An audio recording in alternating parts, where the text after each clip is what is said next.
Émission spéciale à la radio Voix d'Espoir. Idjulile Mesha.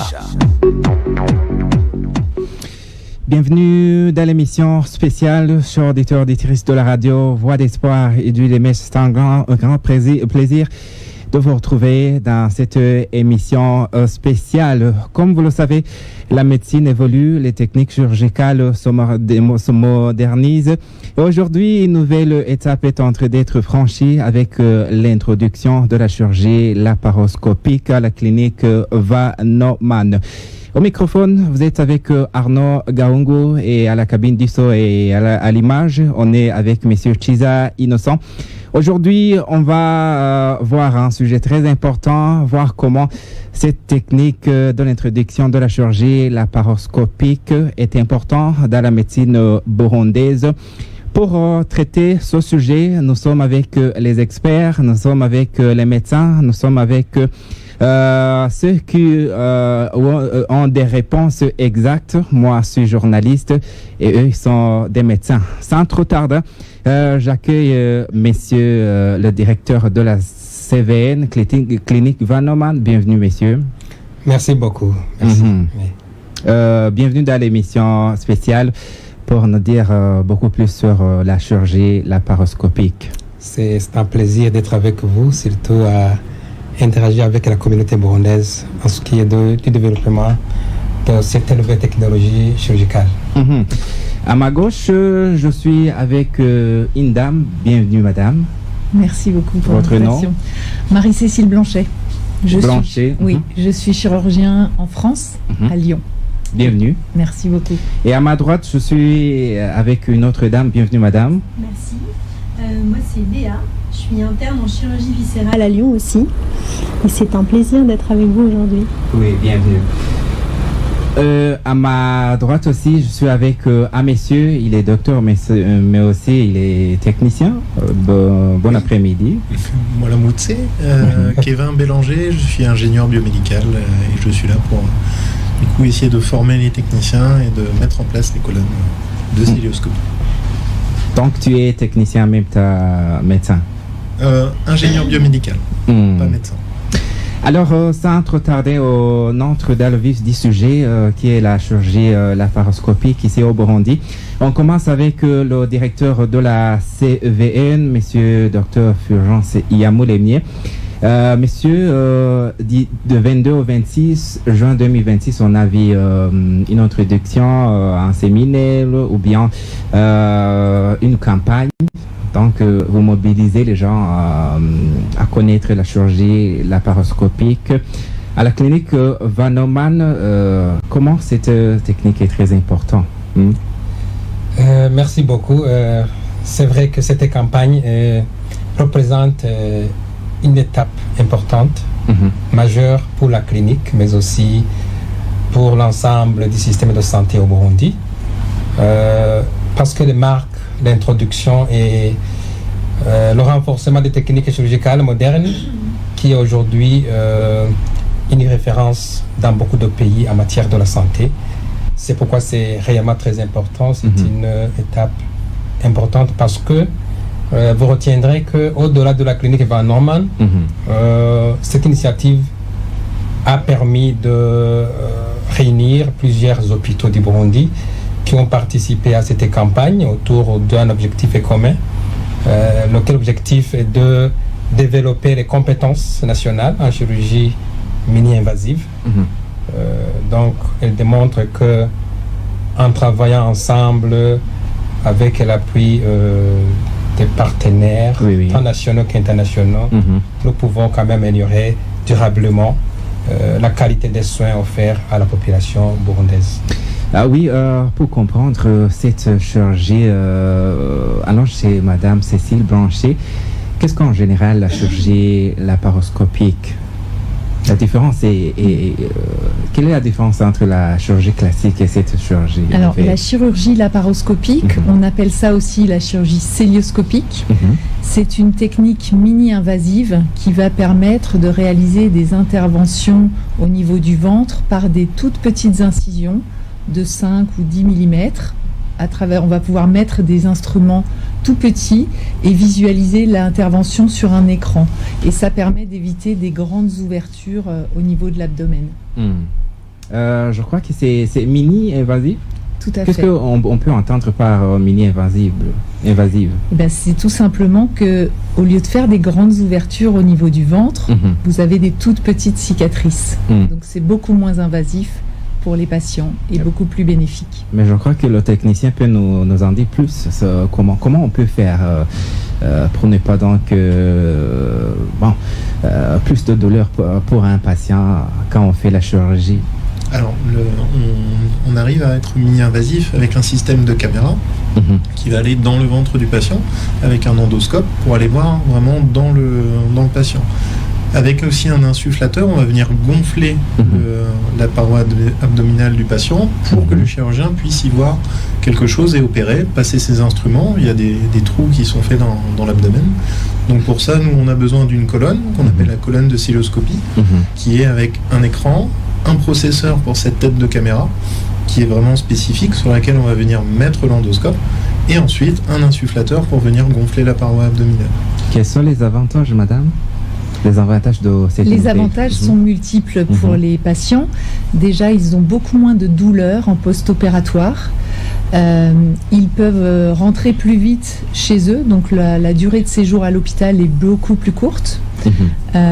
Et ils ont beaucoup moins de complications post-opératoires. Comme les cicatrices sont toutes petites, il y a beaucoup moins d'infections de parois. Donc, vous avez commencé à tester cette méthode ici au Burundi, je crois, à la clinique Van Norman. Est-ce qu'il y a des matériels? Oui, tout à fait. Nous avons maintenant du matériel à la clinique Van Norman et également au CHU Roi-Caled. Et nous avons pu démarrer les premières procédures par laparoscopie. À la clinique Van Norman, cher directeur, vous avez reçu ces matériaux. Votre sentiment de satisfaction, c'était comment?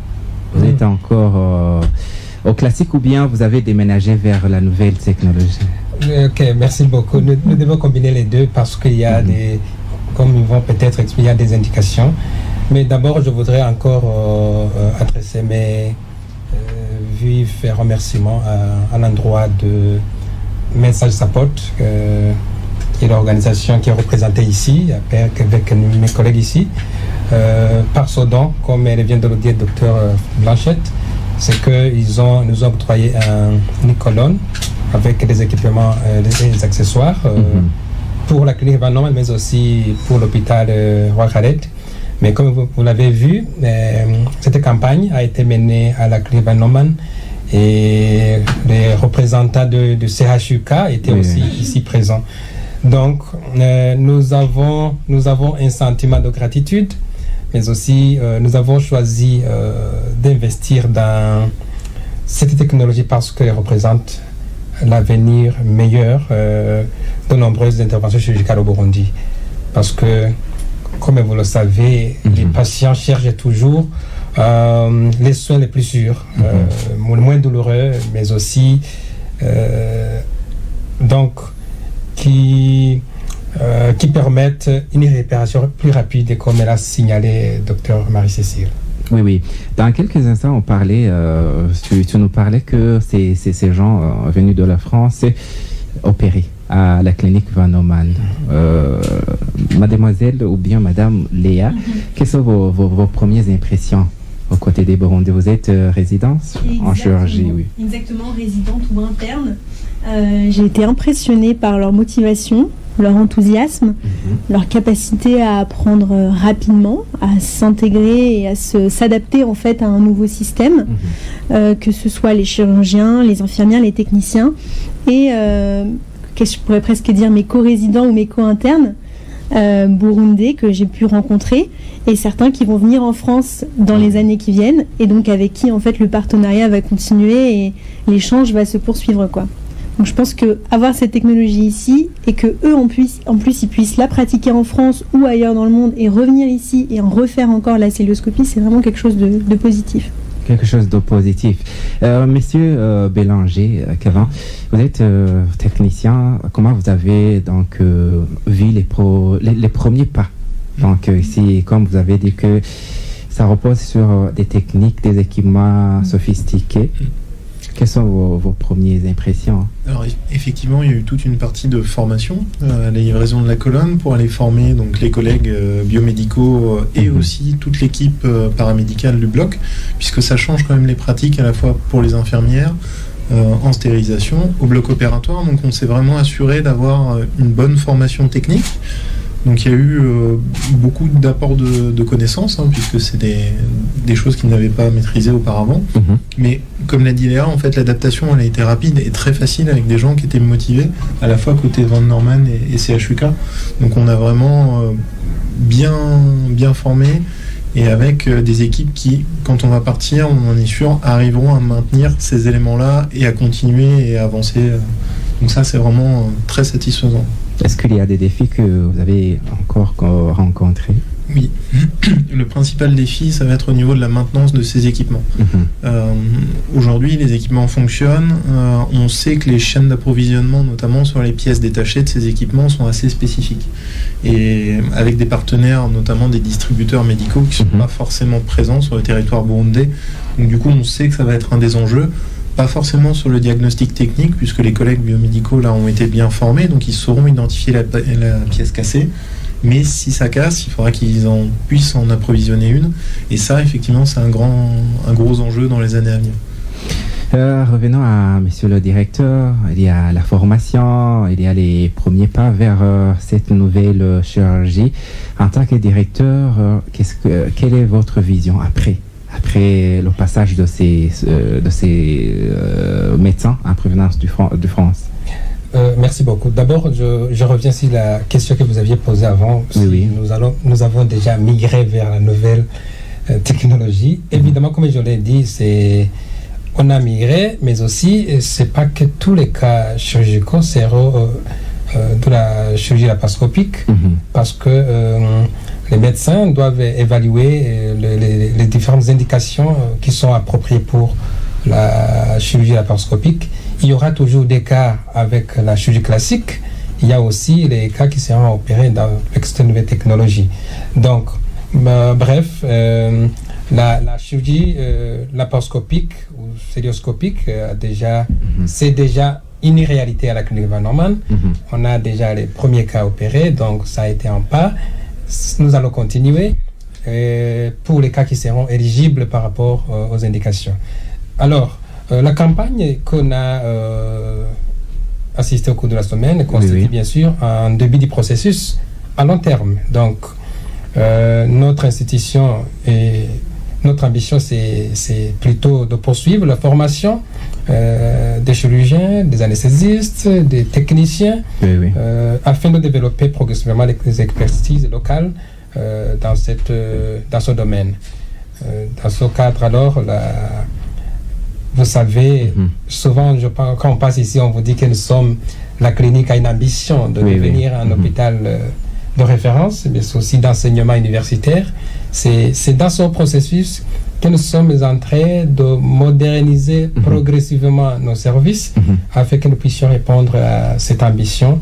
Et nous savons que nous souhaitons que dans l'avenir, nous puissions être un centre de formation et de référence en chirurgie mini-invasive capable d'accompagner le développement de cette spécialité dans le pays afin que même les autres puissent en bénéficier.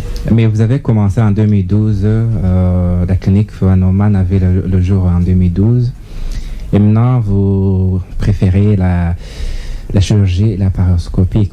Pourquoi avez-vous donc introduit cette nouvelle technologie maintenant en 2026? Ah oui, vous savez, la médecine est dynamique. Oui. Les choses évoluent en santé, tout est dynamique. Donc, là où on était en 2012, c'était bon, mais plus on avance, les nouvelles idées, les chercheurs, les médecins continuent à innover